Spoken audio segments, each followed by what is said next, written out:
Hi, Nima. Thank you very much for having me on your show. As you know, it's always a great pleasure. Yeah, Professor Marandi, let me start with what has happened in the United States. Donald Trump yesterday has announced that the war is over. Right now, there is no war, and he has, Okay, telling then let's just go on vacation. I think that says it. That's enough for today. Then you, yeah, exactly. I'll see you next week.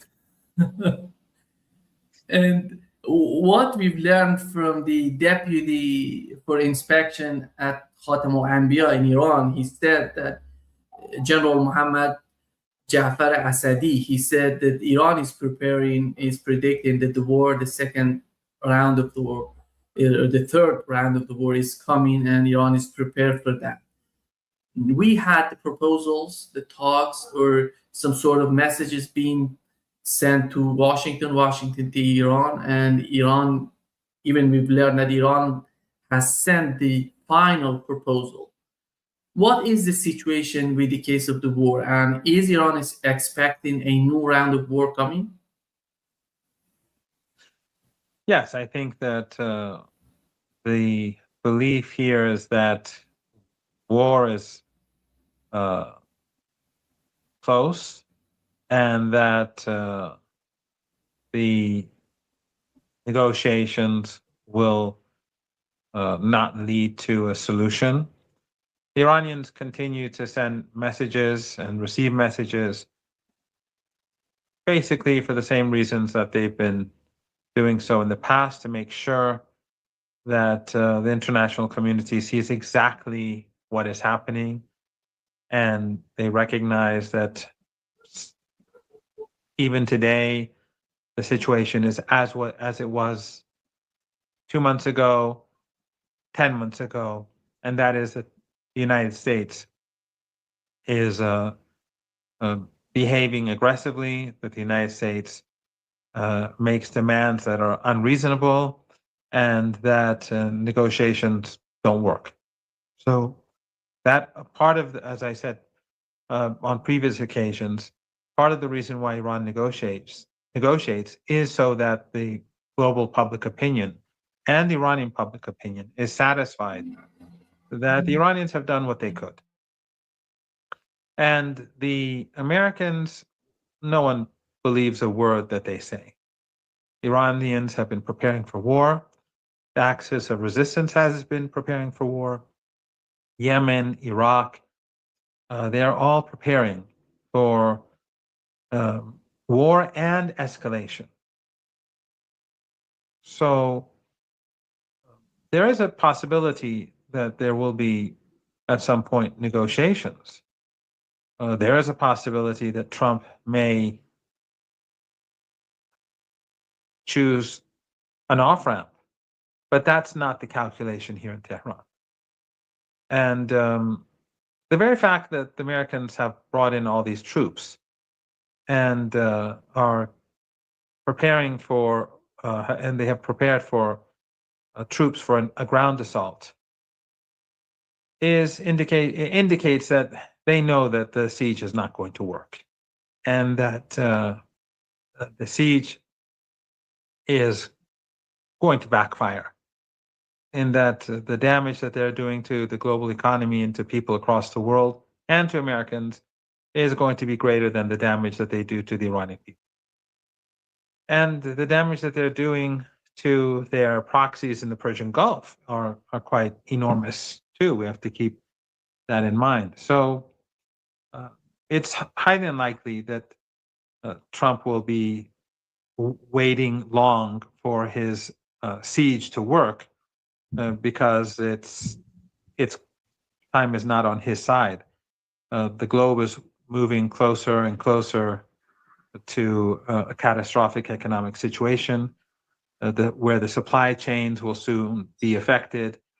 Factories will begin to shut down, production decrease wherever factories are not shut down, and inflation kicks in more than before. It's going to be bad, very bad, and increasingly bad over the months. And so I think that because of all that, Trump is going to gamble. He's going to make the biggest gamble in American contemporary history by far, in the hope that somehow he is going to defeat Iran, and he's not going to succeed in doing so. He'll cause great harm. He will murder more children, more citizens, and of course, the political elite in the West doesn't care about Iranian women and children. But in the process, he will destroy what's left of the despotic regimes in the Persian Gulf. He will destroy the now destroyed image of the Israeli regime as some invincible military compound or some, castle that cannot be broken and entered. I think that this gamble is going to be ultimately the end of the U.S. presence in West Asia, and it will be the beginning of the end of the Israeli regime. Not that the regime will be toppled tomorrow, but when the empire crumbles, when the West crumbles, the power and authority of the Israeli regime to murder with impunity and to sustain itself in the way it could before, it diminishes, because it is a totally dependent regime. It depends on the United States for everything. It depends on the Europeans for everything. Now the world despises the Israeli regime, and now its backers are going to suffer immensely, and people in the West are blaming the Israeli regime and Netanyahu and Trump for the miseries that are growing, and people across the world think that way. So I think, yes, the war is I'm not saying it's inevitable, but the assumption here in Iran, they're working on the assumption that it will happen, and I don't think it will be very far off. In fact, it could happen at any moment. Looking at the battlefield today, we have 3 aircraft carriers in the region, and it seems that Gerald Ford is leaving the region and is getting back to the United States because of the difficulties, the problems they've been facing so far. And Professor Marandi, we've learned from Iranian commanders in Iran that Iran has surprises for the United States if they start a new round of war. Is that going to be in terms of the Iranian capabilities in the case of offensive capabilities of Iran, or defensive capabilities of Iran? What is that? I think it's both, although I'm not privy to this sort of thing. But someone once told me, someone with some knowledge, usually someone who doesn't speak nonsense, told me during the Ramadan War, the 39-day war, early on, and I keep trying to remember who it was, but I just know someone who was credible. He told me that Iran has the ability to strike U.S. naval ships, but that it doesn't do so because they're leaving that for the higher, or let's say the higher, up higher on the escalation ladder. Because as you know, Iran didn't start the war, and Iran does not escalate, has not initiated escalation. Although right now Iran would have the legitimate right to strike the Americans, because the siege is an act of war. It's not just a violation of the ceasefire, but it is an act of war. But in any case, he told me back then that the Iranians have capabilities that are hidden, and that ultimately, when the time comes, when they reach a certain place on the escalation ladder, that they will use those. I, of course, don't know about many things, but I do know that the Iranians have been preparing themselves during the last few weeks, and that, and also the weather is working to Iran's advantage. We are in the month of May, and May is a transitional month in the Persian Gulf region and in the Arabian Peninsula. It becomes very hot and very humid by the end of May. And each day that goes by, it becomes more difficult for the Americans. And if they engage in war and they start targeting Iranian critical infrastructure, then Iran's retaliation would be much more devastating, because if there's no electricity, let's say, in the Arabian Peninsula, American forces and ordinary people would not be able to stay there. They'd have to leave immediately. The weather will be in 2-3 weeks very different from what it was during the 39-day battle. So time is, it's sort of like winter in Russia during the world wars, and how winter worked, and the Napoleon War, how it worked to Russia's advantage. In this case, summer works to Iran's advantage, and we are approaching summer rapidly as the catastrophic consequences of Trump's siege on the Persian Gulf and the Strait of Hormuz begins to become increasingly visible to countries across the world. It's not a good situation at all for the United States. The Iranian population is united, and Trump his team is in trouble. We see how elites among the Democrats are attacking Trump. We see how the society is deeply upset about the current situation. Yeah, I don't see a way in which Trump can, through his great gamble, can escape catastrophe. The pharaoh, he will fall.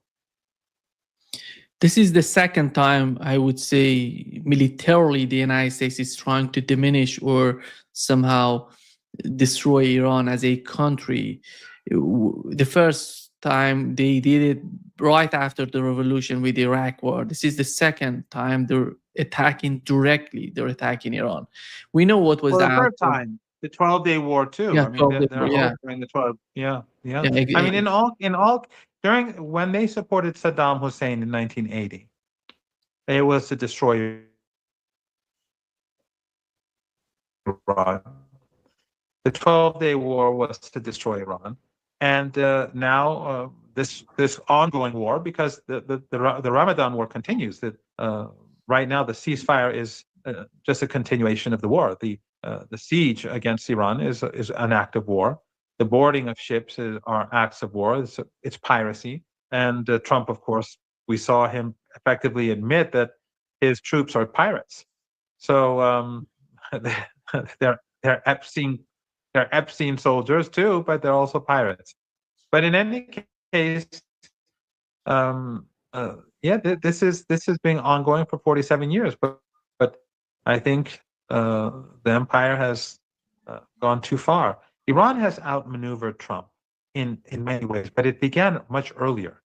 When the United States, when 9/11 happened, whoever was behind it, and I don't believe that it was just Al Qaeda. I believe that Mossad and the CIA were involved. I didn't believe that before, but in recent years I've come to that conclusion. And the evidence is out there. And if you've seen Tucker Carlson's documentary and other documentaries, it's clear that it's clear what happened. And when you look at Wesley Clark, the former general and head of NATO, when he spoke about 7 countries in 5 years, this was what was supposed to happen after 9/11. But Iran, and of course, the whole thing was about the resistance in the broader sense. And but Iran outmaneuvered the United States. And when they invaded Afghanistan and Iraq, the Iranians began to help the resistance. Even it began to support those groups that it didn't like in particular, but it felt that the United States was the greater evil of all, or the greatest evil of all. So they supported the resistance, both its supporters and others, and it caused many of its opponents to gradually gravitate towards Iran, which is for another day, I suppose. So trillions of dollars were wasted in Iraq, trillions of dollars wasted in Afghanistan. And the United States, of course, it's a dirty war in Syria, which sadly many people became useful idiots in this warfare against the Syrian people. But in the United States and Israeli warfare against the Syrian people. But still, the Iranians were able to, across the board, wear down the empire and Iran in the axis of resistance. And we have seen the rise of the resistance in Yemen and, of course, in Lebanon. The heroism of Hezbollah is beyond imagination.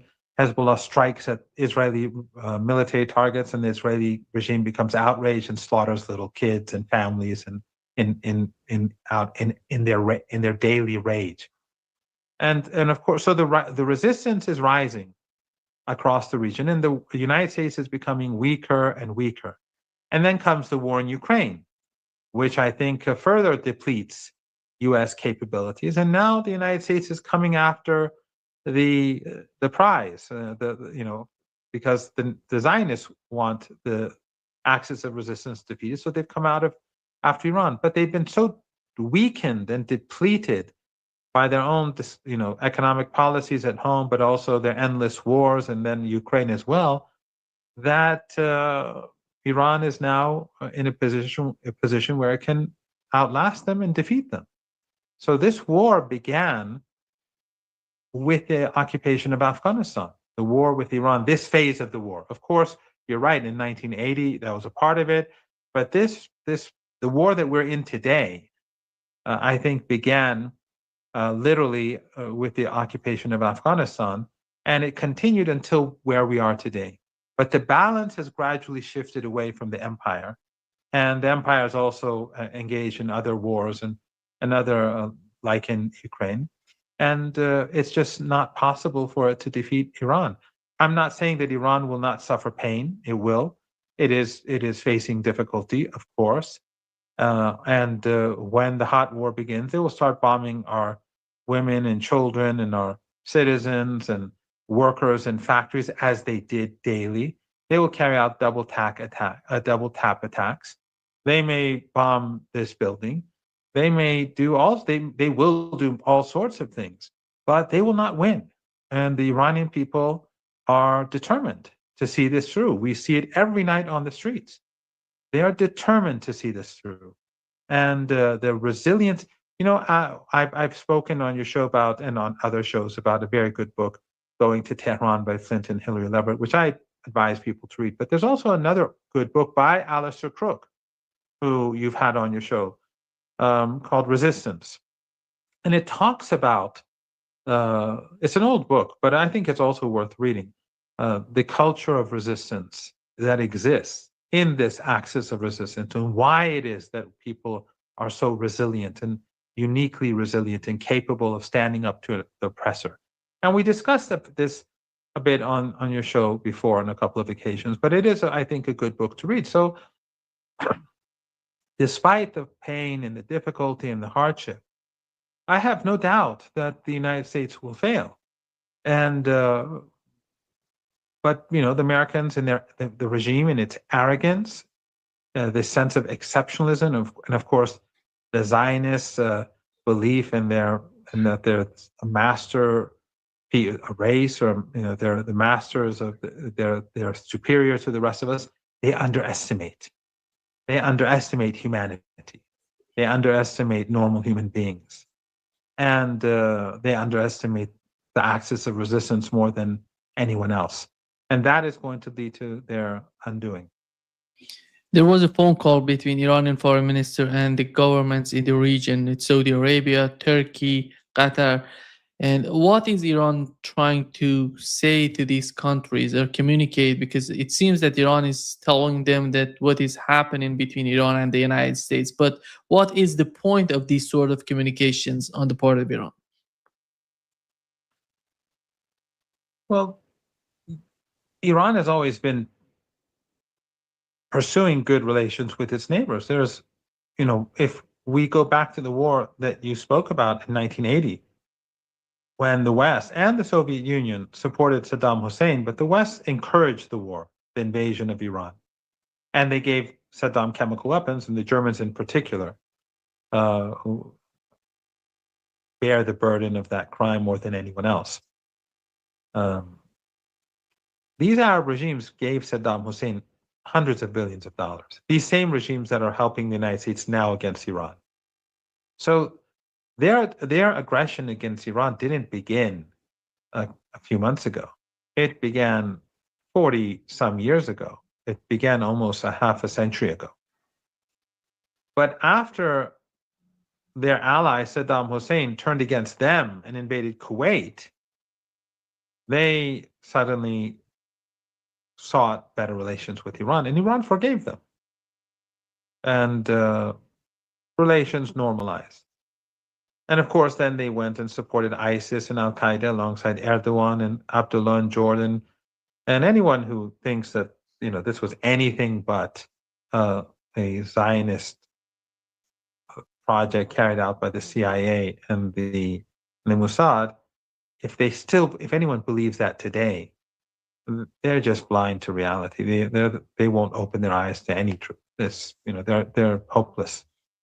But they again supported the U.S. project, Operation Timber Sycamore, in Syria, and the rise of ISIS and Al Qaeda, and in Libya. We shouldn't forget Libya. But Syria is closer to home. So, they've been colluding with their overlords against Iran for decades. But the Iranians are always trying to persuade them to change course. Even today, if they decide, if the Kuwaitis and the Saudis and the Bahraini regime and the Emirati regime and the Qatari regime, if they sat together and issued a statement saying, we will not allow the United States to use our land, sea, or air against the Iranians, the war would be over. There's nothing that the Americans can do. Logistically speaking, it would be impossible for the Americans to wage war against Iran. But they won't do that. They won't do that. And they, again, will be complicit in the next phase of the war. But Iran will attempt to draw them away as, in any way possible from the American camp. And also, I'm sure that the Iranians are seeking to convince Erdogan that his interests do not lie in the path that he has chosen over the last couple of decades. What happened in Turkey under his leadership is a tragedy. Najmuddin Erbakan, when he rose to power, there were such high hopes for liberation, for Turkey and Iran to work together to bring about liberation in West Asia. But of course, Western intelligence agencies and the Turkish deep state was very successful in sidelining the real anti-colonial leaders and then installing something quite different instead. But in any case, Iran works as hard as possible to see where it can bring about change with these regional countries. They have, at the end of the day, the threat of Zionism endangers them more than it endangers Iran. If anyone looks at the map, it is Syria, it is Lebanon, it is Jordan, Saudi Arabia, Iraq, and Turkey and Egypt that are directly threatened by the Israeli regime. Even if the Israeli regime is able to create Greater Israel from the Euphrates to the Nile, and it won't. But even if it did, and we won't allow it to happen, but even if it did, that would still be, it wouldn't make it Iran's neighbor. So these regimes are much more threatened than Iran is. And they've all heard the U.S. ambassador saying that if the Israeli regime takes the whole region, that's fine. That is Western policy. That is U.S. policy. And but for these countries to close their eyes, for Erdogan to seek his selfish personal ambitions, and for other leaders to think that, well, if they finally take my country, I have my billions stashed in somewhere in the West, and I have my palaces there, so I'll just take a plane and leave. That's basically their mentality. But Iran will continue to try to make these countries change course. That's, just like negotiating with Americans. Do I think that it will lead to a deal? No. But is it possible? Yes, it's possible. So is it worth pursuing? Of course, it is worth pursuing. But at the same time, Iran is preparing itself for war, and Iran is telling the world that, look, we're talking to these criminals, but don't count on them being reasonable. And I think it's had a huge effect. Sometimes people tell me, why are we negotiating? Why is Iran giving new proposals? It's a sign of weakness. I think we've gone past that era where we're showing weakness. I mean, I would agree that in the past we have shown goodwill, and it was a sign of weakness. I was against a lot of what we did. Well, a lot of the things that we did in the past, including during the JCPOA negotiations and so on, the nuclear deal in 2015. I've always been against showing goodwill to the United States in a way in which it would be interpreted as weakness, because that's how they see goodwill.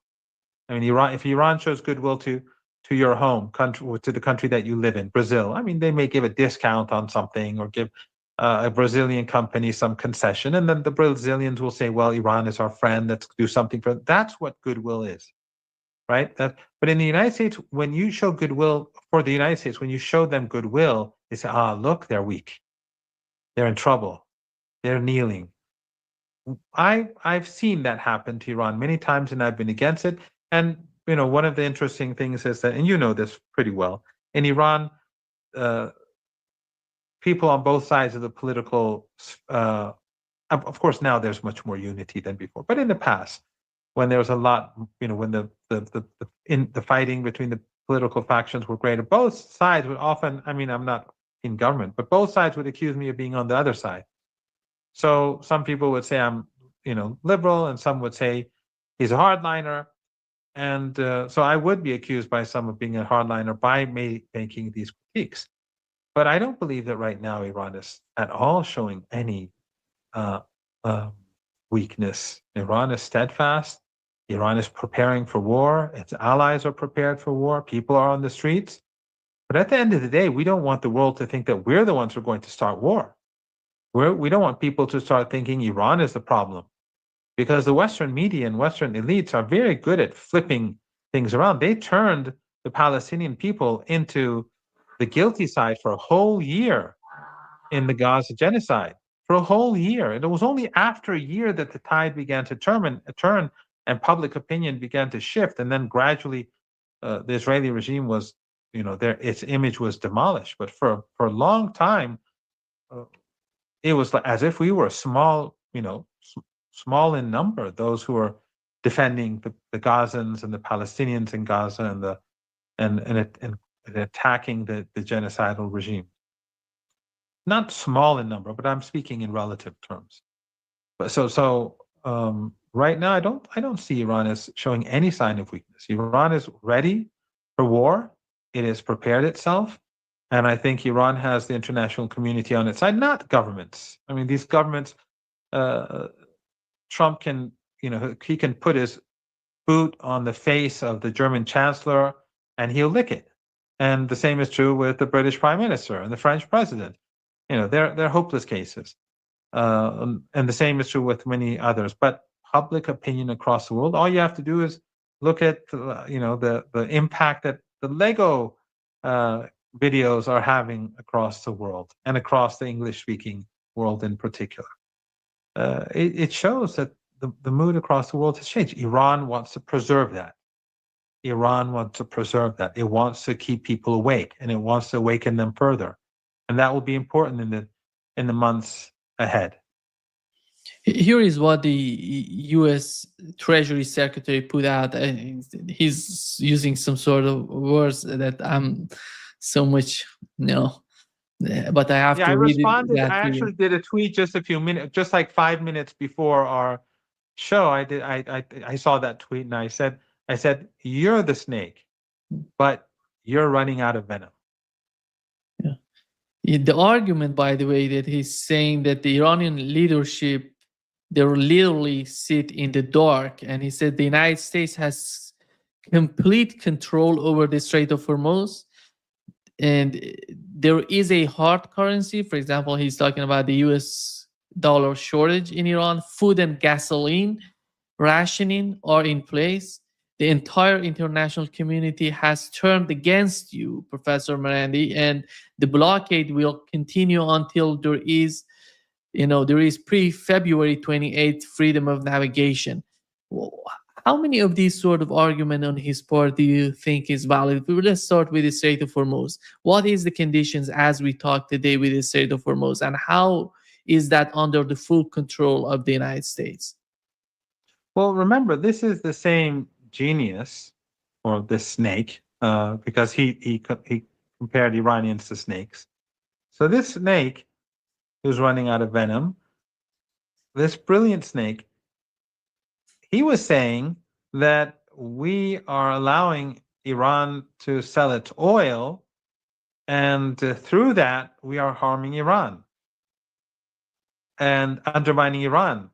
Now he's saying we're not going to let Iran sell its oil, and through that we're undermining Iran. So that's one part of his whole argument. The second is, of course, that he's also preventing the Strait of Hormuz from being open to the entire world. So the entire world is going to go through upheaval, economic upheaval. And we have to make a distinction between Iran and the rest of the world, in the sense that how the economy in Iran functioned. First of all, there's no doubt that Iran has been harmed by war, and that Iran is harmed by siege. Siege is a form of warfare. That's obvious. When they bomb our pharmaceutical companies, when they bomb our steel industry, when they bomb private shops and private and civilian infrastructure and homes, it does damage to the broader economy. When they bomb silos full of food and grain, they do damage to the economy, which they did. But the fact is that the Iranian economy has been under siege and sanctions for decades. And under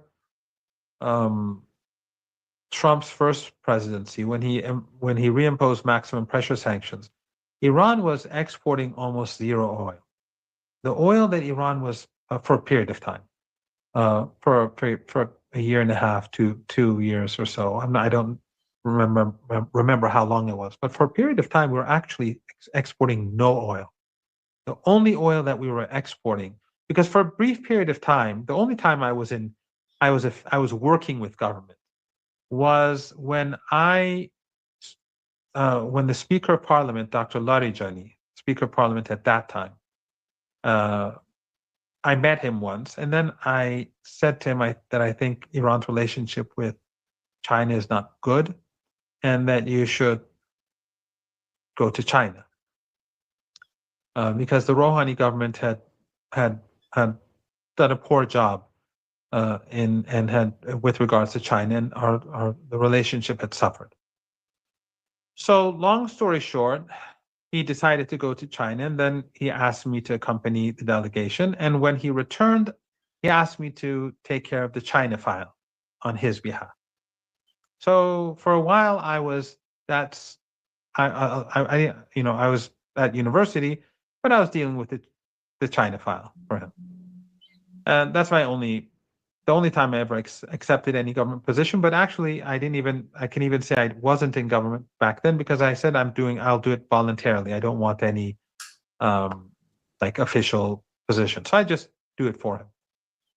Very, very smart person, very decent person, very polite person, very well educated. And what he did during the transition period after the martyrdom of Ayatollah Khamenei for the country will be remembered in history books. More importantly, God will, deal with that, but history books will remember his heroism in his role that he played during those sensitive days. But in any case, we were not, so the only oil that we were exporting was to China. And it wasn't, we weren't being paid for it because it was our debt. For projects that they had done in Iran had promised to give them oil.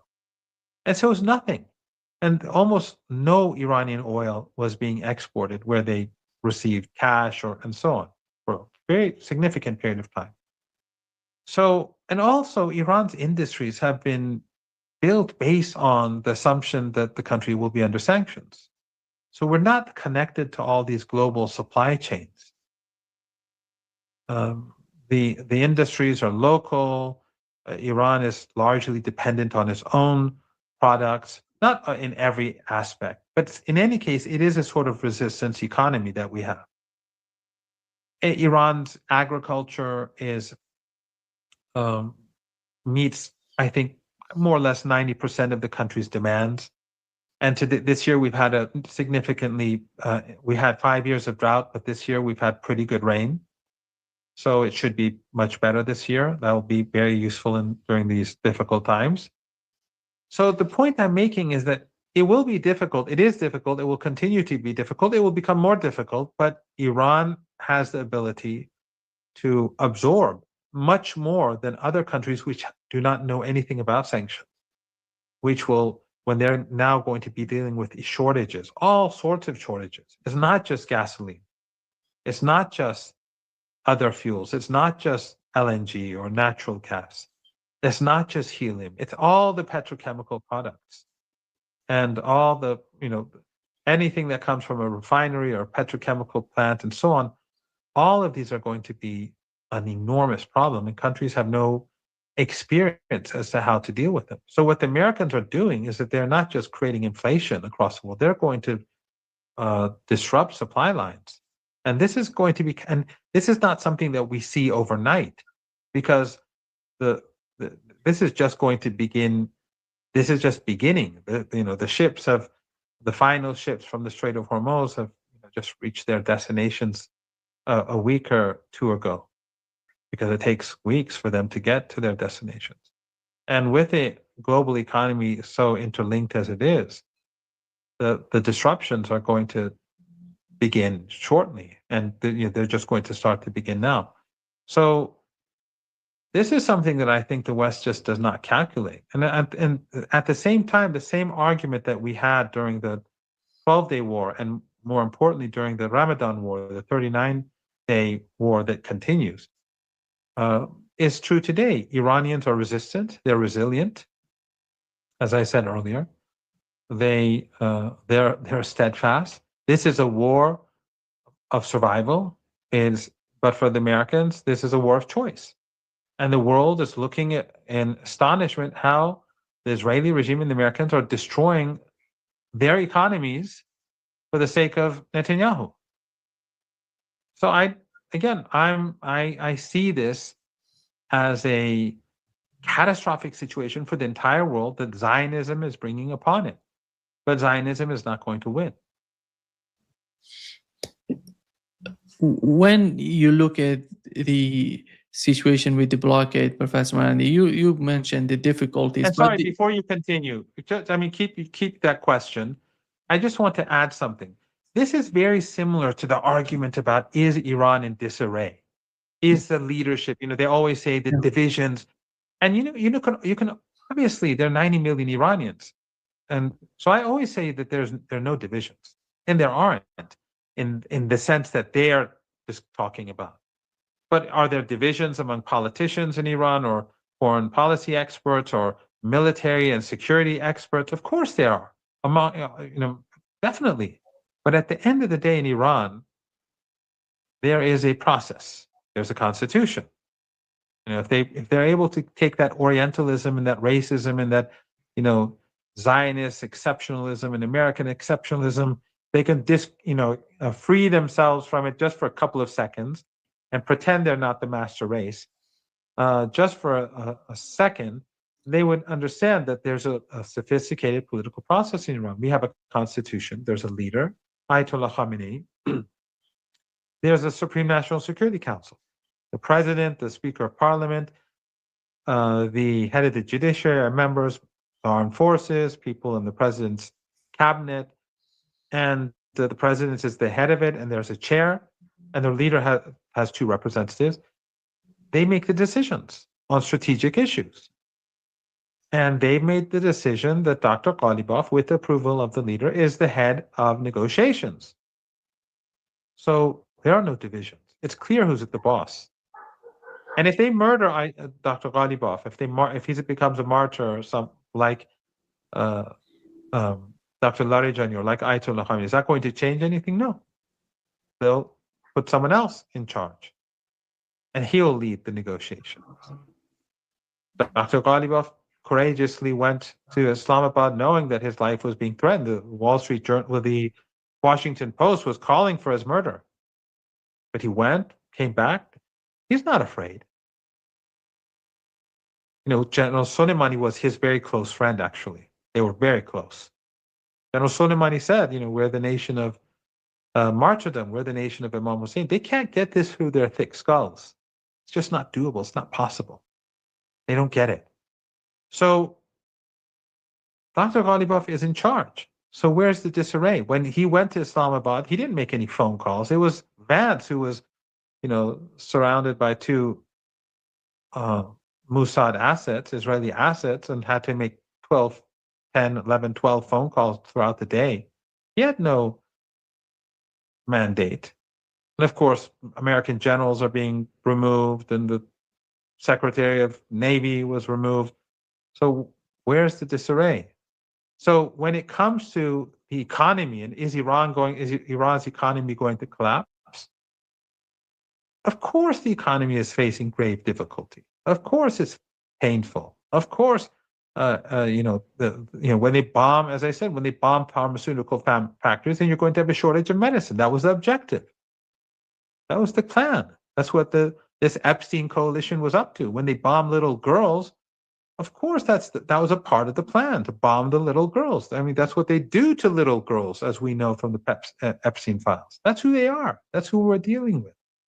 But does that mean Iran is going to collapse? Of course not. Iran is going to persevere. And Iran will win this war. And the United States the empire will fail. And it will be to the benefit of ordinary Americans, because they will be freed of this sinister Zionist, Epstein class that rules over them, hopefully. So I was saying, basically, I'm saying that when they say that in Iran there are divisions, of course people have differing views, but that doesn't mean that there are divisions in the decision-making process. The decision-making process is clear. That whatever debates they have, when a decision is made by Dr. Ghalibaf with the support of the Supreme National Security Council and the leader, that's it. Is there a bit difficulty with the economy? Of course, there's huge difficulty with the economy. But is that going to cause Iran to collapse? Of course not. They'll make decisions. They'll hold the fort. They'll defend the country. They'll defeat the aggressor, and subsequently they'll move on. Sorry, you're quiet for interrupting you. Yeah, since you mentioned the way that Donald Trump is talking about the leadership yesterday, literally he said that there are 3 different groups in Iran. They're fighting each other. We don't know who's responsible for that, for the decision, the main strategy of Iran. But here is what Jerusalem Post reported. They said Pezeshkian, Ghalibaf, they want to fire the foreign minister of Iran, Araghchi, because he's working for IRGC, instead of listening to. And who's the source of this article in the Jerusalem Post? Is Iran International. And this is just amazing, the cycle that they have created with this sort of propaganda they're living in. They have, in Iran, they say in Persian, the Persian, but they ask the fox, who is your witness? And the fox says, my tail.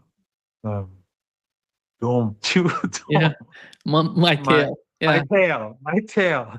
So the fox says, my tail is my witness. That's Iran International and the Jerusalem Post. They're the same. So the Jerusalem Post, says Iran International says this. It's like Netanyahu saying Trump said this, or Trump saying Netanyahu said that. There's no difference between the Jerusalem Post and the Iran International. They're one and the same. Yeah. You think, Professor Marandi, we know that the Iranian proposal is basically that three steps. One of them, the first step, the second step, and the third step. In the latest version that the United States is talking about, is there any sort of change in that plan as far as you know? The only thing that has changed is that Iran has stressed Americans that we're not going to begin our talks with the nuclear program. We're talking about war. And the nuclear program comes later. Because remember, and I mean you do remember, we all remember, but we have to remember that the United States, when it began this war, this is the third war against Iran, Trump said unconditional surrender, as in the previous 12-day war. And after 10 days, when that didn't happen and things began to go downhill and for the United States and the Zionist regime, he began sending messages. And Iran ignored all the messages for about 25 days or so, something like that. And then the U.S. gave that 15-point plan. Iran rejected it, saying it violates our constitution. And then Iran gave its own 10-point plan that Trump accepted in his desperation for a ceasefire. He accepted as the framework for negotiations. Now, some would say Iran shouldn't have accepted the ceasefire because he was desperate. We also have our own calculations. We also have to prepare for the next phase. But in addition to that, this was a humiliating defeat for Trump, accepting the Iranian 10-point plan. And Iran is going to make sure that remains the center of of the negotiations. So when the Americans and the Iranians began their sending messages for the ceasefire, that was top priority. And of course, the Americans violated it. Netanyahu carpet bombed Beirut to make sure the ceasefire wouldn't work. Iran then said, well, we're not letting those extra ships leave the Strait of Hormuz, because the Strait of Hormuz was never closed to Chinese or Russian or Iraqi or Iranian ships, or ships that were not involved in the war, with countries involved in the war. So, for example, those ships that were limited had to do with the countries that were helping the United States against Iran. So, in the ceasefire, Iran was supposed to allow many of those ships to go through the Strait of Hormuz if there was a ceasefire in Lebanon, in Gaza, and across the axis of resistance. But Lebanon was named specifically because there was heavy fighting going on. And Netanyahu refrained from having that happen. So the point is that right now that ceasefire is not working, because the United States is imposing a siege and there's fighting going on. Sorry, Nima. So where did I get cut off? Yeah, you were basically talking about the difference between the new proposal and the updated proposal. Oh, yes. Yeah. So basically, we don't have a ceasefire. That has to be dealt with because of the siege. But after that, it is the 10-point plan. Okay. Then kept the nuclear issue. And Ryan said, we're not negotiating the nuclear issue. You can say what we want. So those reports in Western media that Iran agreed to, I don't know, 3 years or 5 years or whatever it was, of halting at nuclear enrichment, that's all nonsense. The Iranian side said nothing in Islamabad. The Americans did, the Iranians didn't. Now the Iranians are saying, look, future negotiations, in future, we're talking about the 10-point plan. First, it's the ceasefire, then the 10-point plan, then afterwards we can talk about the nuclear issue. So that's basically a reaction to the American behavior in Islamabad. No significant shift has been made. And these the things that we're hearing in the media about Iran sending new proposals, more or less the situation is the same. Iran is not going to change anything of substance Nothing important is going to be removed or put on the table. It is the ceasefire that has to include Lebanon and, of course, the entire axis, and then and then nuclear negotiations. But at the end of the day, Nima, it's going to most probably end in war. But we discussed this earlier on, that negotiations and being seen as negotiating to sharpen the contrast between the barbarism of Trump and Netanyahu and the Iranians and the axis of resistance is important. The other point, Professor Marandi, what's going on in the southern part of Lebanon, we know that Hezbollah is responding to this aggression, Israeli aggression, with FPV drones. They're capable of hitting Israeli soldiers and their tanks, and basically they have, withdrawn in 3 brigades from the southern part of Lebanon so far, because they're seeing how Hezbollah is able to hit the targets. And the question is, how far do you think that we don't have a ceasefire, but it is something like what we had in 2024, something of that sort, Israel is attacking. Do you see anytime soon because Hezbollah, considering it's not just about the southern part of Lebanon, northern part of Israel is not anything is getting, because they want to normalize the situation in the northern part of Israel. But do you feel that as time goes by and we have this sort of blockade and this sort of conflict between Iran and the United States, we're going to see something like escalation, or maybe Israel going, deeper in Lebanon, hitting targets in Beirut, as Iran and the United States are in this sort of struggle in the Middle East, in the Persian Gulf? Well, the Israeli regime is in a quagmire. And despite the fact that Syria is assisting the Israeli regime and trying to prevent Hezbollah from getting supplies, Hezbollah is getting what it needs, and is producing what it needs, more importantly.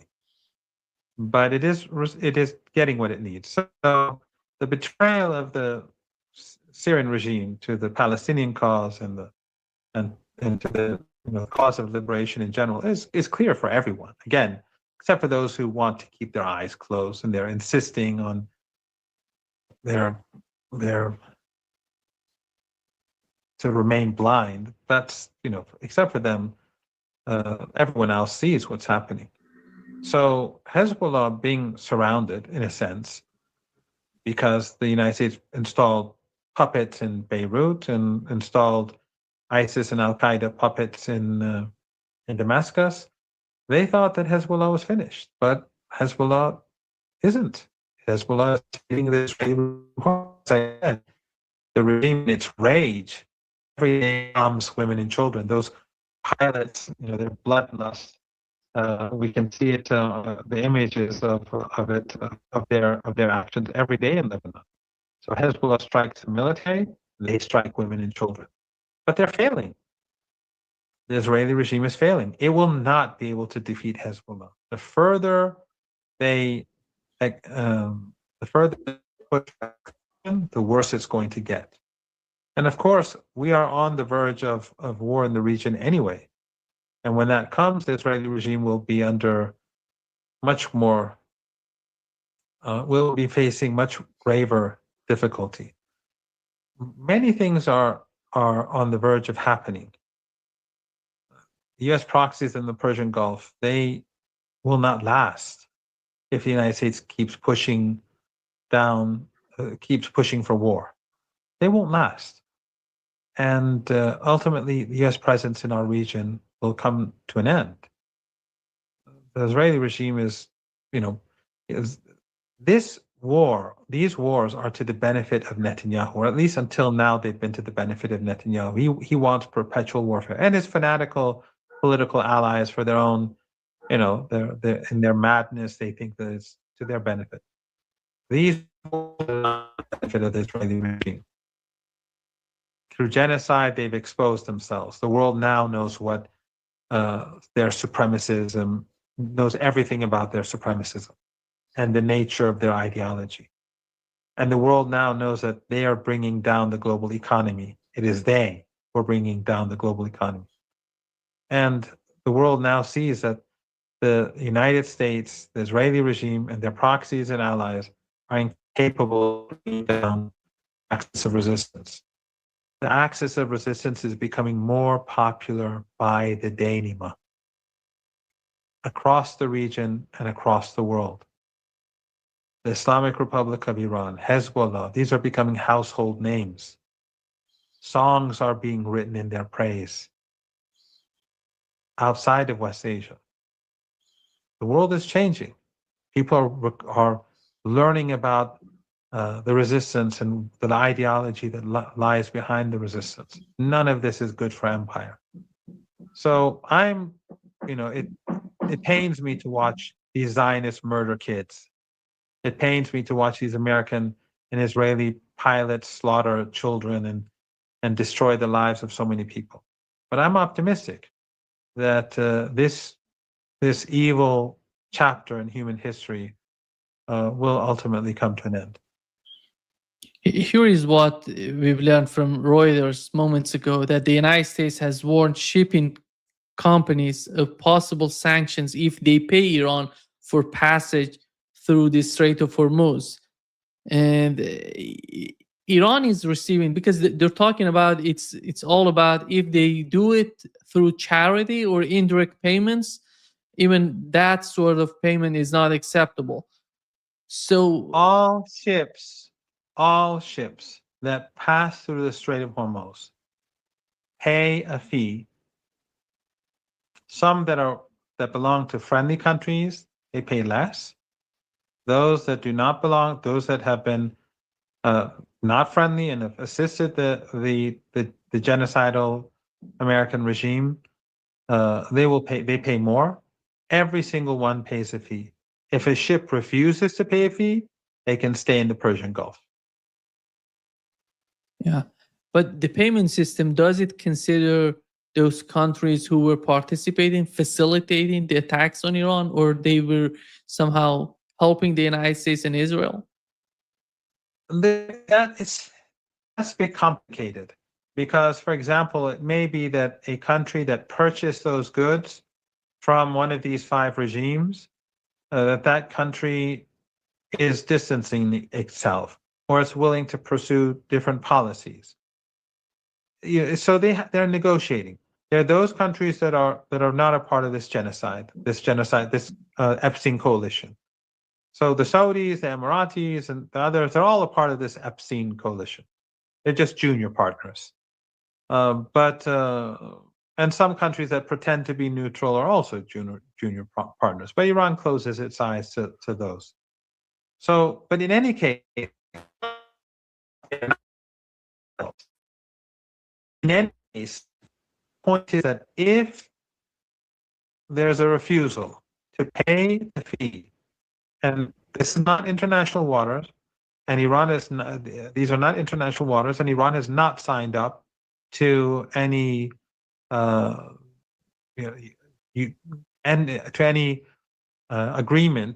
that denies it the right to take fees. So no one should believe this nonsense. What is a violation of international law is the siege and the war of aggression. That's the only thing that violates international law. But there is a complicated process. But if any ship refuses due to fear of the United States to pay the fee, that's fine. They can just leave their ship in the Persian Gulf, or they can leave their ship somewhere outside in the Gulf of Oman or in the Indian Ocean. But the United States is only going to intensify the global economic crisis further. They're desperate and they're fools, but that's how fools deal with reality. Yeah. Thank you so much, Professor Marandi, for being with us today. Great pleasure, as always.